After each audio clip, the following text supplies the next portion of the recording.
Chapter 12. These are the statutes and rules that you shall be careful to do in the land that the Lord, the God of your fathers, has given you to possess all the days that you live on the earth. You shall surely destroy all the places where the nations whom you shall dispossess serve their gods, on the high mountains, and on the hills, and under every green tree. You shall tear down their altars and dash in pieces their pillars, and burn their Asherim with fire. You shall chop down the carved images of their gods and destroy their name out of that place. You shall not worship the Lord your God in that way. But you shall seek the place that the Lord your God will choose out of all your tribes to put his name and make his habitation there. There you shall go, and there you shall bring your burnt offerings and your sacrifices, your tithes, and the contribution that you present, your vow offerings, your free will offerings, and the firstborn of your herd and of your flock. And there you shall eat before the Lord your God, and you shall rejoice, you and your households, in all that you undertake, in which the Lord your God has blessed you. You shall not do according to all that we are doing here today, everyone doing whatever is right in his own eyes. For you have not as yet come to the rest and to the inheritance that the Lord your God is giving you. But when you go over the Jordan and live in the land that the Lord your God is giving you to inherit, and when he gives you rest from all your enemies around, so that you live in safety, then to the place that the Lord your God will choose to make his name dwell there, there you shall bring all that I command you, your burnt offerings and your sacrifices, your tithes and the contribution that you present, and all your finest vow offerings that you vow to the Lord. And you shall rejoice before the Lord your God, you and your sons and your daughters, your male servants and your female servants, and the Levite that is within your towns, since he has no portion or inheritance with you. Take care that you do not offer your burnt offerings at any place that you see, but at the place that the Lord will choose in one of your tribes, there you shall offer your burnt offerings, and there you shall do all that I am commanding you. However, you may slaughter and eat meat within any of your towns as much as you desire, according to the blessing of the Lord your God that he has given you. The unclean and the clean may eat of it, as of the gazelle, and as of the deer. Only you shall not eat the blood, you shall pour it out on the earth like water. You may not eat within your towns the tithe of your grain, or of your wine, or of your oil, or the firstborn of your herd or of your flock, or any of your vow offerings that you vow, or your free will offerings, or the contribution that you present. But you shall eat them before the Lord your God in the place that the Lord your God will choose, you and your son and your daughter, your male servant and your female servant, and the Levite who is within your towns. And you shall rejoice before the Lord your God in all that you undertake. Take care that you do not neglect the Levite as long as you live in your land. When the Lord your God enlarges your territory, as he has promised you, and you say, I will eat meat, because you crave meat, you may eat meat whenever you desire. If the place that the Lord your God will choose to put his name there is too far from you, then you may kill any of your herd or your flock which the Lord has given you, as I have commanded you, and you may eat within your towns whenever you desire. Just as the gazelle or the deer is eaten, so you may eat of it. The unclean and the clean alike may eat of it. Only be sure that you do not eat the blood, for the blood is the life, and you shall not eat the life with the flesh. You shall not eat it, you shall pour it out on the earth like water.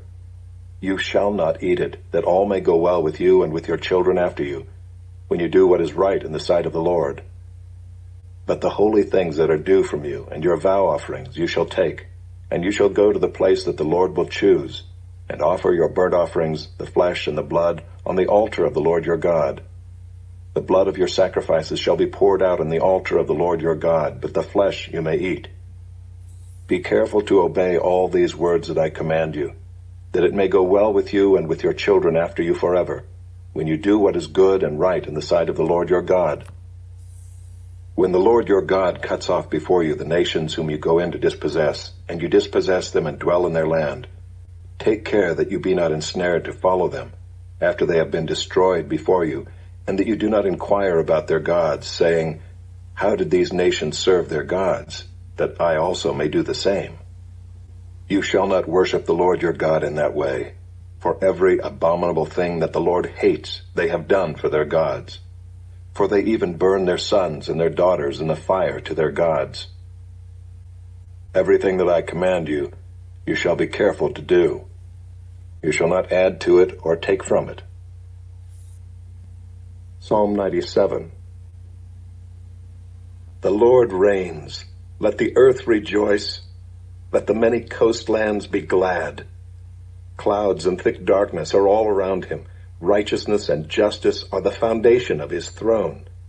Fire goes before him and burns up his adversaries all around.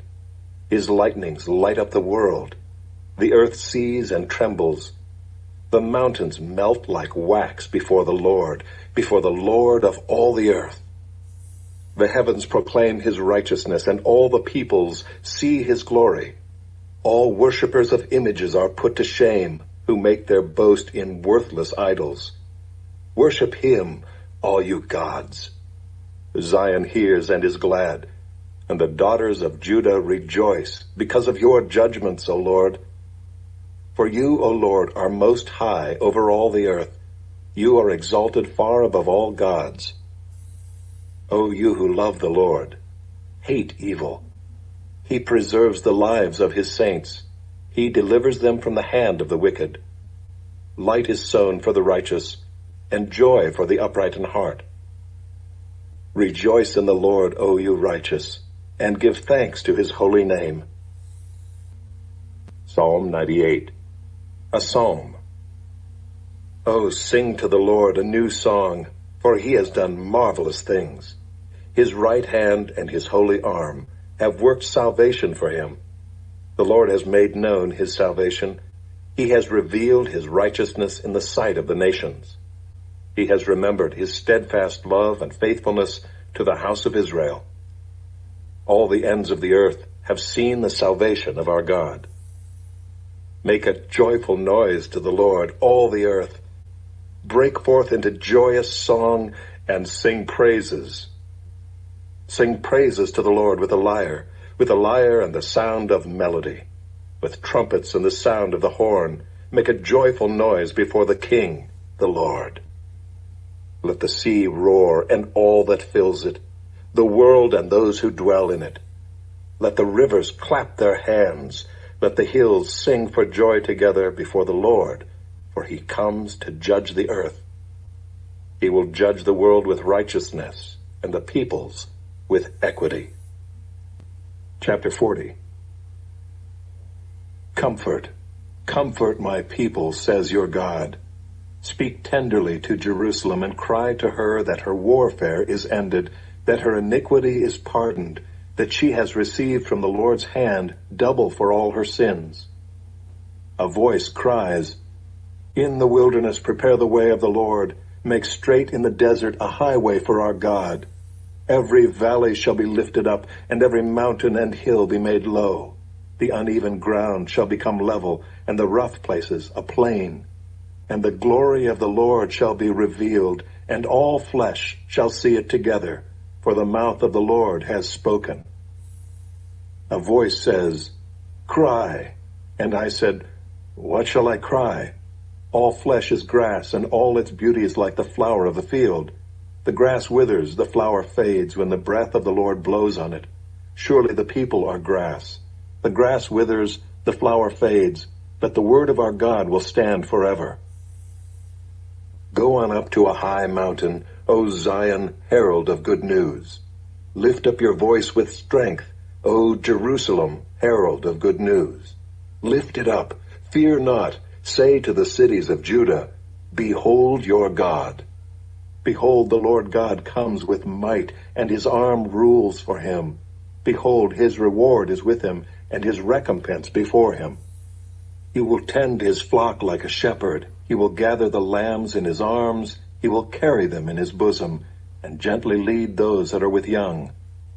Who has measured the waters in the hollow of his hand, and marked off the heavens with a span? Enclosed the dust of the earth in a measure, and weighed the mountains in scales, and the hills in a balance? Who has measured the Spirit of the Lord, or what man shows him his counsel? Whom did he consult, and who made him understand? Who taught him the path of justice, and taught him knowledge, and showed him the way of understanding? Behold, the nations are like a drop from a bucket, and are accounted as the dust on the scales. Behold, he takes up the coastlands like fine dust. Lebanon would not suffice for fuel, nor are its beasts enough for a burnt offering. All the nations are as nothing before him. They are accounted by him as less than nothing, and emptiness. To whom then will you liken God, or what likeness compare with him? An idol. A craftsman casts it, and a goldsmith overlays it with gold and casts for it silver chains. He who is too impoverished for an offering chooses wood that will not rot. He seeks out a skillful craftsman to set up an idol that will not move. Do you not know? Do you not hear? Has it not been told you from the beginning? Have you not understood from the foundations of the earth? It is he who sits above the circle of the earth, and its inhabitants are like grasshoppers, who stretches out the heavens like a curtain and spreads them like a tent to dwell in, who brings princes to nothing and makes the rulers of the earth as emptiness. Scarcely are they planted, scarcely sown, scarcely has their stem taken root in the earth when he blows on them and they wither, and the tempest carries them off like stubble. To whom then will you compare me, that I should be like him, says the Holy One? Lift up your eyes on high and see, who created these? He who brings out their host by number, calling them all by name, by the greatness of his might, and because he is strong in power, not one is missing. Why do you say, O Jacob, and speak, O Israel, my way is hidden from the Lord, and my right is disregarded by my God? Have you not known? Have you not heard? The Lord is the everlasting God, the creator of the ends of the earth. He does not faint or grow weary. His understanding is unsearchable. He gives power to the faint, and to him who has no might he increases strength. Even youths shall faint and be weary, and young men shall fall exhausted. But they who wait for the Lord shall renew their strength. They shall mount up with wings like eagles. They shall run and not be weary. They shall walk and not faint. Chapter 10. Then I saw another mighty angel coming down from heaven, wrapped in a cloud, with a rainbow over his head. And his face was like the sun, and his legs like pillars of fire. He had a little scroll open in his hand, and he set his right foot on the sea, and his left foot on the land. And he called out with a loud voice, like a lion roaring. When he called out, the 7 thunders sounded. And when the 7 thunders had sounded, I was about to write, but I heard a voice from heaven saying, Seal up what the 7 thunders have said, and do not write it down.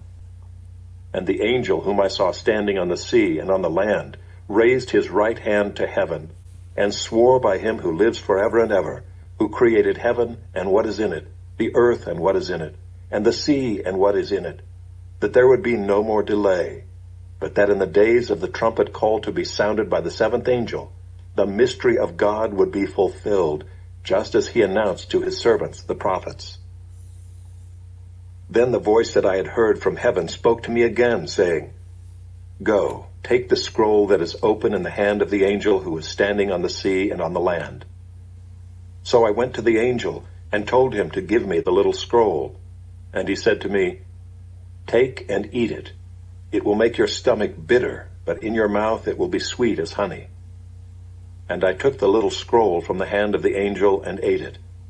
It was sweet as honey in my mouth, but when I had eaten it, my stomach was made bitter. And I was told, You must again prophesy about many peoples and nations and languages and kings.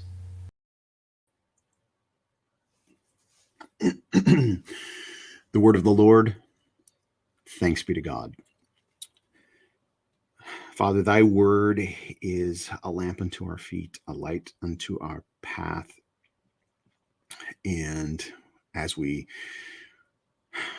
journey this path of life that you've laid out before us, we rely on you, we trust in you, we trust in that word, that you shine the light ahead of us. And as we spend time right now in your word, it is the light that lights up our lives and the world. You are the light of the world. And thank you that you've placed us in this world that we might be your agents, your ambassadors, your agents, and citizens of heaven who've come to take over the world. Thy kingdom come, thy will be done on earth as it is in heaven. In your name, amen. Greetings and salutations, everyone. Good morning. Good morning. Quick hellos. Now, again, I say this, I don't know how many of you are watching on Sweet Home Maricopa and how most of you are watching on Christian Podcast Central, but Mom has made another appearance. She's Bonnie number 2. So she sees Bonnie Nelson. So Mom, are you on Christian Podcast Central? Can we see you? Anyway, hello, everybody. Lucas, I'll go in reverse order. Lucas Sago, good morning. Mom, Bonnie Nelson, good morning to you. Chris Bounds, Mitch Nelson, any relation? Bonnie and Mitch, you guys related by any chance? Tom, happy birthday, good to see you. AC Cruz, Lost in Time Industries, Jacqueline Edwards, Carrie Jumper. You know, when I meditate on this time in my day, when I come to do this, sorry, Mom's talking.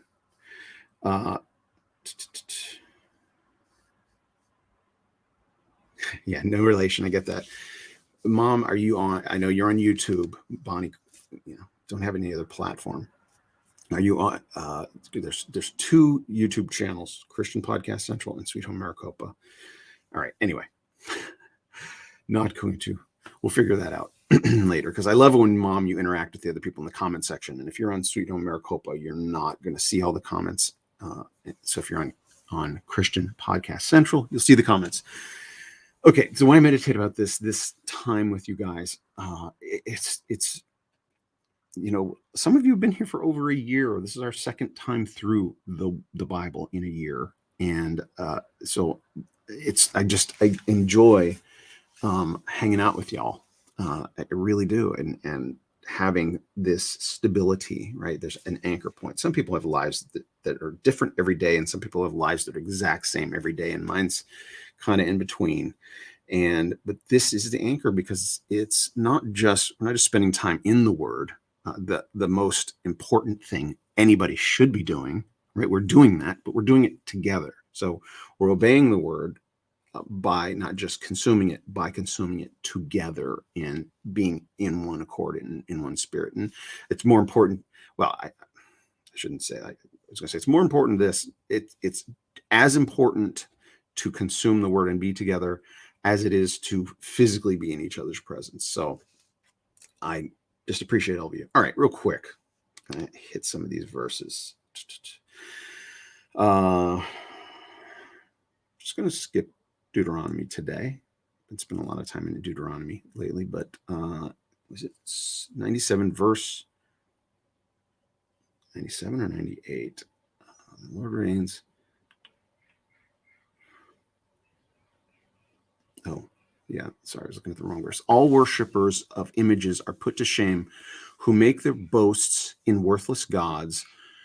Worship him, all you gods. Oh, Chris, good to see you. Yeah. All right. Worship him, all you gods. What? Talking to us? Yeah, this is talking to us. In this case, I mean, there are gods. There are many gods, multiple gods, and there are gods that are not gods, right?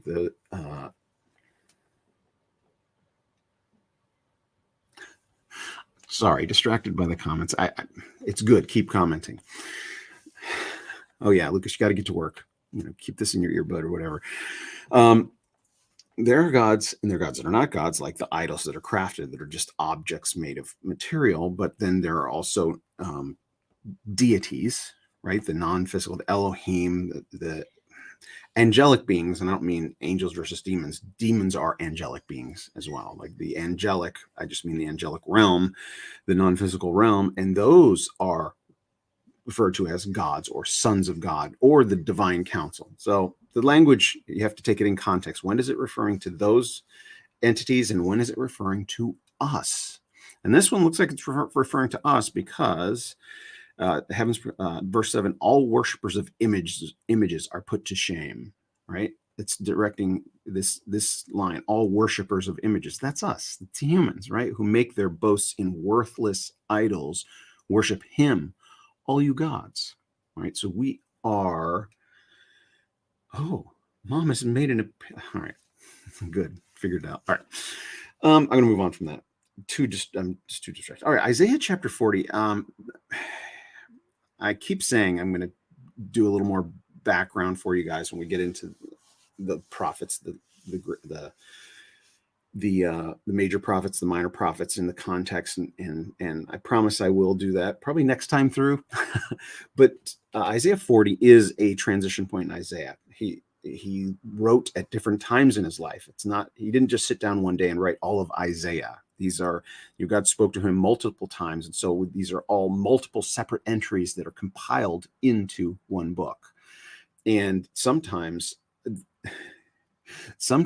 there's long periods of time in between the writing. And I think, if I'm not mistaken, that Isaiah 40 it's like Isaiah had put down the book for a while, maybe several years, and then he picks it back up in Isaiah 40. It starts with positive, comforting words, literally, comfort my people.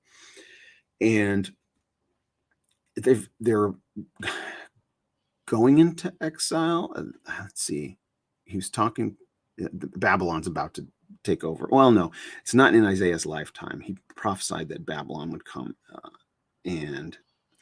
but he is prophesying a good future. And in, for example, verse 3, a voice cries, in the wilderness, prepare the way of the Lord, make straight in the desert a highway for our God. Every valley shall be lifted up, every mountain and hill be made low, etc., etc. So this verse, this is a famous prophecy that the New Testament writers, Jesus himself even, credit or say this is a prophecy of John the Baptist, right? So this is Isaiah, overcome by the Spirit, writing the word of God, right? God has inspired me to write this, and he's writing it to those people that directly, the first hearers of these words, but he's also writing it to those who would be reading this in perpetuity. He was writing it for you and I. And so Jesus references this as John the Baptist, the voice of the one crying in the wilderness. So this is Isaiah prophesying the coming of Jesus Christ. And so I'm just drawing attention to this is that. But this chapter of Isaiah is, there's a lot of worship songs that come from this, very familiar and very comforting good news that is an eternal truth. Sorry, I'm vamping a little bit till I scroll. Verse 31, was it? I wrote down? Sorry. They who wait for the Lord shall renew their strength. They shall mount up with wings like eagles. They shall run and not be weary. They shall walk and not faint. And this is a waiting on the Lord. First of all, waiting is one of the hardest things to do, right? Standing in line, waiting, whether you're at Disneyland and it's a 2-hour wait, you suffer.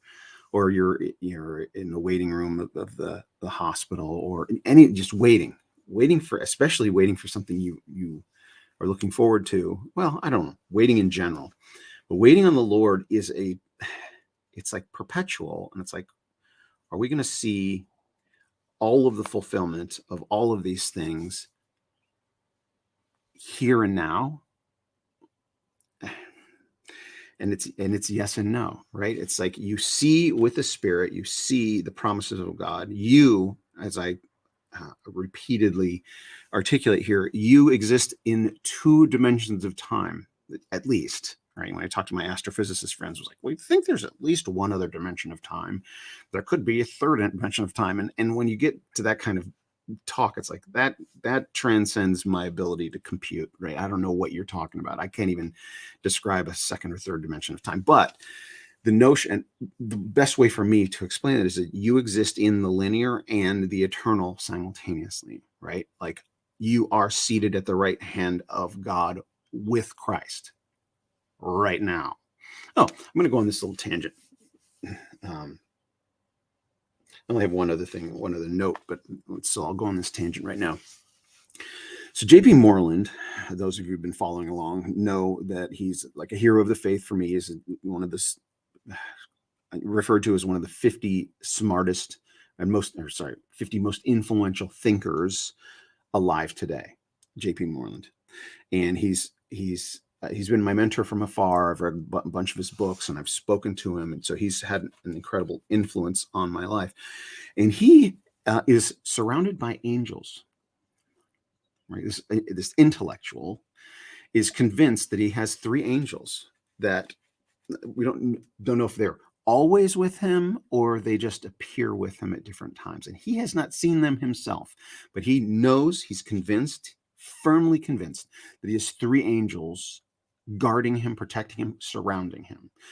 And the reason being, and you can go into his material or some YouTube videos, etc., and you can look it up, J.P. Moreland angels or whatever, and it's 4 or 5 separate unrelated instances where people told them they saw angels around him, and people that don't see angels, even like one of his students in one of his Talbot classes, apologetics classes, like was rubbing his eyes, right? And so there's these 3 angels guarding J.P. Moreland. And we believe in angels. We believe that there are guardian angels. And I had a thought, and I want to meet with JP again and do another YouTube video with him and ask him this question. So here's my thought. So every time of these 4 or 5 or 6 separate instances, they describe these angels around him the same way. There's one on your right, there's one on your left, and there's a taller one behind you, right? So 3 angels. And I'm thinking about that, and I'm like, well, does that mean there's these 3 angels assigned to JP himself? That because he's an important person and God has blessed him, and he's had an influence, and he's a transformational figure in Christendom because of the intellect that God has blessed him with, did they just follow him around and he gets special protection? Or are those people seeing, are those people that are seeing the angels, are they actually getting a glimpse of JP sitting on the throne with Christ, in Christ? Right? JP's up there emanating Christ. He's a godly, powerful Christian intellect. Jesus is using him and speaking through him and transforming lives. And if you don't know him, then you should read his stuff. And so he's seated at the right hand of the throne of God, as you and I are. And so when those people see those 3 angels, are they seeing the throne that Christ is seated on with the angels around him, right? Are they seeing angels that are following JP around, or are they just seeing JP seated in Christ, and those are the angels that are stationed around the throne? That's a question I have, right? And I want to pose that to JP Moreland, right? It's an interesting question, because he's an intellectual who has not seen these angels himself, but is convinced that they're there because people point them out. So that's the open question. I don't think anybody's posed that to him, and I'm going to pose it to him. All right, real quick, I want to just ask or point something out in Revelation that I find interesting here. Oops, sorry. Before the time runs out, verse 4, chapter 10, verse 4. And when the 7 thunders had sounded, I was about to write, but I heard a voice from heaven saying, seal up what the 7 thunders have said, and do not write it down. Do not write it down. I was about to write, and he said, don't write it. And what does this tell us? John is having this out-of-body experience, but he's not out of body. He's sitting there with parchment paper and a pen. Like, while all of this is unfolding, he's sitting there, he's seeing things, and Jesus has turned around, this and that, and he's got a pen and paper in hand, right? While all of this is happening, right? He's not out of body. He is and he isn't, right? I just found that interesting. Now, don't write this down. Not now. All right. Jump over to This Way Network. We're going to have the chat session. Love you guys. Bye.